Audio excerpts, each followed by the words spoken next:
Hi guys, and welcome back to Leslie Through the Looking Glass. For those of you that are new here, hello, my name is Leslie. I am so happy to have you here.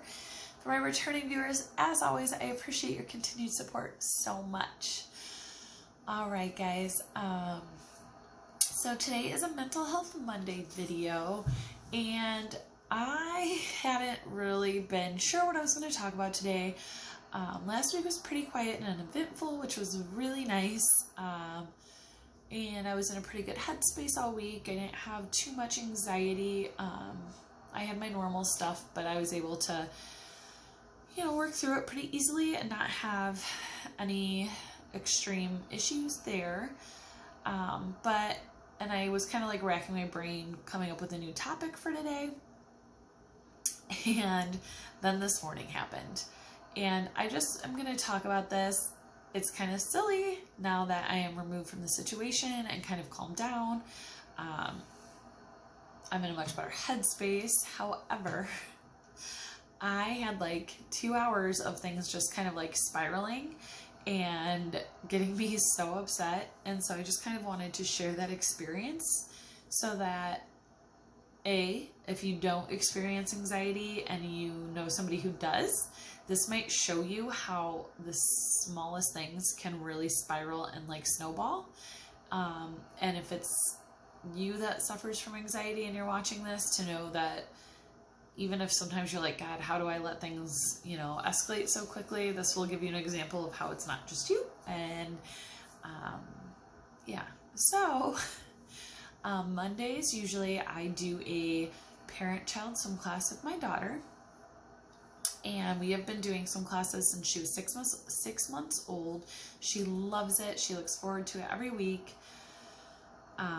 Recently, the local YMCA where we take swim class has changed kind of their formatting, and it used to be these like 8-week sessions that you paid for and completed, and then they would sign you up right before the next session started. After the first of the year with this is I think the first section of it. After the first of the year and kind of getting back to normal after the pandemic and everything starting to reopen in our area, they decided they were going to switch to monthly classes where you paid month by month. So we had done our first month in January, and time flew by, and I realized this weekend that I didn't sign up on Thursday for this round of swim classes. I didn't think much of it because this past session there was only 4 to 5 kids, including her, in class. So I figured we'll just leave a few minutes early and sign up real quick before class. And we got there and they said the class was full, which was shocking to me and so frustrating and sad. Like, not frustrated with them, frustrated with myself. I felt terrible. Amelia was sitting on the counter while we were trying to get things sorted out, saying, Mama, me swim, and getting kind of teary-eyed when I told her we couldn't swim today. So of course I was so upset. The girl is very nice. She said they changed the sign-up thing so I could sign up for the following month if I wanted to reserve my spot for March. So I did sign up for that right away. So we're ready to go back in 4 weeks. But I was near tears walking out of there. I felt awful. The mom guilt kicked in. This was completely my fault. I dropped the ball. I just did not think about the fact that we were already going into a new month. And this was the first time they did not really remind us in class last week like I would have thought they would have. So needless to say, I just got really thrown off. I felt so terrible for making her sad. She was almost in tears. And so then I was getting her in her car seat and I wrenched my back, and I am struggling just sitting here right now. My lower back is in a significant amount of pain. So by the time I got in the car to leave the gym, I was crying. And so I was trying to think of something we could do to make the day a little bit more fun since she was missing out on swim, and I figured we can take a longer way home, stop by a dollar store that is really quiet and not very crowded. She has not been in a store since the pandemic started, or really anywhere for that matter, except for the doctor's appointments for her. So I was like, you know what, we'll go in real quick. I won't let her touch anything. It'll be fine, but I'll let her pick out a couple little things and kind of have a fun little treat. And that experience was so interesting because she's just 2 and 3 months, and she has not been in a store since probably last Christmas time. So she was just over 1 back then, and so she didn't really like ever get to go to the store and look at the toy aisles and pick out toys or want things at the store. And she like, it was such an interesting experience because I know kids when they go to the store get excited when they're by the toys and want everything, but like she had not seen that before where she understood it, and she was like so excited about everything. And it was adorable to see, but it made me really emotional because it just shows the weird toll that this experience of COVID and the pandemic is taking on people. Like, my kid, what is she missing out on that other kids usually are, you know, getting to do this time? You know, so that made me emotional as well because I was already emotional from everything before, and I was feeling so anxious, and like then I started second guessing myself, like, should I have even brought her in this store? Maybe this is a terrible idea. I mean, we were in and out in about 10 minutes. She picked out some stickers and a new coloring book, and she found a little Valentine's bobblehead dog figurine. So we bought her those few things, spent like $8 or $9, came home and played with them, and then did a picnic in our living room watching Frozen with some leftover pizza from dinner last night, and, you know, made the best of our afternoon. And I just got her laid down for a nap and had to really like do my breathing, calm myself down. I was so anxious. I was so upset. I kept getting, you know, emotionally like verklempt. Like, I kept wanting to cry. I was just beating myself up, and I'm still disappointed in myself because I'm an adult and I should have set a reminder on my phone or wrote it in my planner. So none of this would have snowballed, right?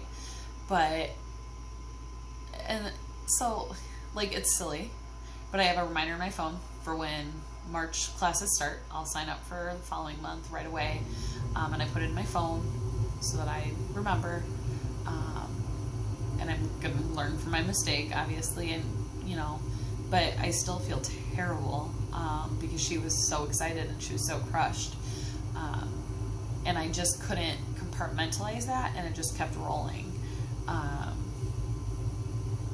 and it's that easy. It is that easy for my day to go from like feeling great, being excited for the week, having, you know, stuff done in the morning, getting all like my housework done and all my stuff done in time, and like I was in a good mood, and it was like that, done, verge of panic attack, crying, hot mess. You know, so I worked on my facts. Amelia is not going to remember this. She's not going to focus on the fact that we didn't get to go swimming. You know, the next few weeks she will probably ask about swimming, but in the like long, grand scheme of the next, you know, year of her life, she's not going to remember the month of swim classes that we didn't take. And I know that. I know that I can make our Mondays fun without swim class, and we'll just do different things. You know, I know that she is too, so regardless of how this pandemic and COVID is affecting everything, she's also young enough that this is not going to leave a lasting impression on her. She's not going to remember this. It's not affecting her like it is older kids, so I'm so grateful for that. But it is also, as a parent, and I think all parents would agree with this, like, you know, before this started, we went to the park all the time. We have like a little place in our area called Fireflies that has like the tunnels and the ball pit and the trampolines and like giant blocks and all of that. And we don't get to go do those things. And, you know, there's things now that she's a little too small for last year this time that we would be going to do this year to get out of the house and burn off energy. And those things either aren't open fully, or I am not comfortable going to that kind of places until at least our parents are vaccinated. And stuff like that. So it gets overwhelming when you think of like I mean, especially at this point, like I think we're all pretty used to the regulations and the masks and the new normal, because we've been doing it for almost a year now, which is crazy to think about. But when I like analyze these little things that I don't think of affecting my kid, it gets me. And I hadn't really thought about that in a long time. You know, she plays shopping in the house, and I told my husband that it was so funny to me because she'll get her purse and say, Mama, I'm going shopping, and then she'll like go to her bedroom and pick out stuff, or she'll come in the kitchen and she wants to always buy cheese. Kid loves cheese. And it just makes me laugh because that's stuff she's picked up from just playing in the TV shows and stuff like that, because she doesn't get to go shopping with Mom or Dad. You know, we don't take her to the store with us. Dad does all the grocery shopping. Mom will run occasional errands on her lunch breaks at work, but neither of us take her, you know, to the store.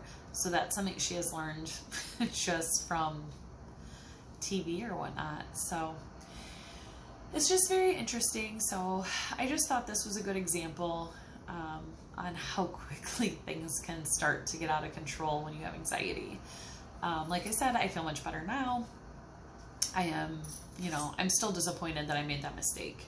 And that's normal. I think, you know, most people would feel that way, but I'm not, you know, I'm not having that extreme anxiety and that near panic attack feeling that I was.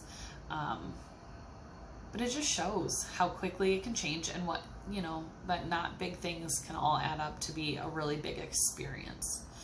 So I just wanted to share that with you guys. Like I said, if you don't struggle with anxiety, it might seem silly, but it's a really good example of how a lot of us, you know, handle those stressors and what happens when these things go off the rails for our routine.